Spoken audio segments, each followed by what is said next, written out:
Hi Sweety, అయితే round balls అయిపోయా? ఇది లాస్ట్ వన్. సో ఇది లాస్ట్ వన్. అమ్మయ్యా అయ్యింది అంతా చేయడం. ఇందాక ఇందులో మిశ్రమం చూసారు కదా, సో దాంతో మొత్తం అన్ని బాల్స్ ఇలా చేశాను అనమాట. సో టోటల్ 18 బాల్స్ ఉన్నాయి, బికాస్ అందరికి 3 ఈచ్ బాల్ అట్లీస్ట్ రావాలని. పెద్ద సైజ్ బాల్సే ఉన్నాయి. So 6 members into 3 18 balls.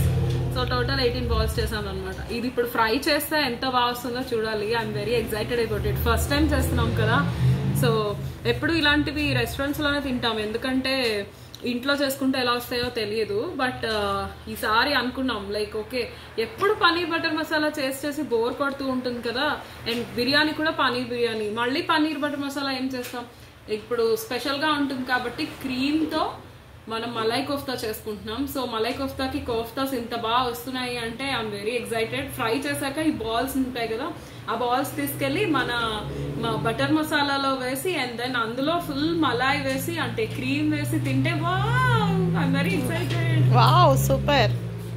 చూడడానికేమో ఉండ్రాళ్ళలా ఉన్నాయి, అదే ఉండ్రాళ్ళు కాదండి, కార్న్ ఫ్లోర్ వల్ల అలా వచ్చింది పైన అంతా కూడా.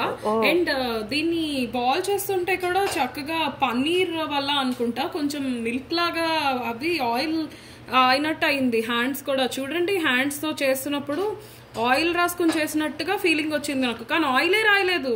అంటే పన్నీర్ ఉంది కదా, పన్నీరు బాదం ఇవన్నీ కూడా ఆయిల్ వదులుతాయి కదా, దానివల్ల క్రీమీ అది చేతికి నీకు స్మూత్ గా స్మూత్ గా అయింది. అసలు అంటుకోలేదు, ఎంత బాగా చేతులు.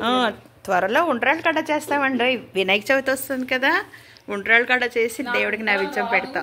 అమ్మ నేర్పిస్తుంది ఉండ్రాళ్ళు. ఇగో మా స్వీట్కి నేర్పించి వస్తాను.